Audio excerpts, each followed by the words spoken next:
C'est souvent un casse-tête pour les organisateurs de concerts ou bien encore de festivals que de laver les gobelets en plastique des joyeux fêtards. Non seulement cela prend du temps quand parfois il n'y en a pas assez de gobelets, d'où l'idée ingénieuse de cette association nancéenne qui a imaginé une station de lavage pour gobelets. Les explications avec Olivier Bouillon et Philippe Drouot. Depuis 10 jours, l'association Éco-Geste lave les gobelets en plastique du festival Bon Moment, des concerts organisés tous les soirs de juillet au bord de la Meurthe.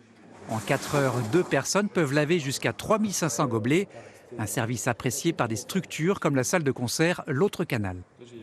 On utilisait du personnel pour le lavage, il fallait s'étaler pour le séchage et tout. Donc là, on a un service qu'on intègre dans notre budget, mais qui est quand même dérisoire par rapport au coût de fonctionnement global d'une structure.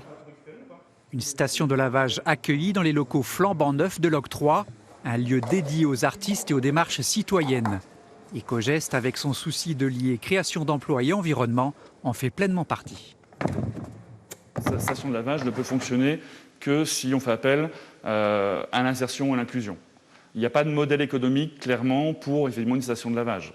On est là pour vraiment créer de l'emploi, créer de la valeur, créer de la richesse. L'activité lavage de gobelets est en plein boom puisque l'association est en discussion avec le festival NJP ou encore le club de l'ASNL. Mais elle a déjà de nouveaux projets dans ses cartons avec la collecte de masques chirurgicaux sur tout le sud du département. Ce plastique peut se fondre, s'injecter dans un moule. Et donc fabriquer, par exemple, là on a des prototypes de règles ou de toupies, ce qui nous permet de faire des ateliers pédagogiques avec des enfants et leur expliquer que de cette matière première, ça devient une matière première secondaire. Avec 500 bacs de récupération, ce projet intéresse même les professionnels de la plasturgie. Une matière première dont il faudra au préalable ôter les élastiques et la barre métallique. Une activité, là encore, créatrice d'emplois.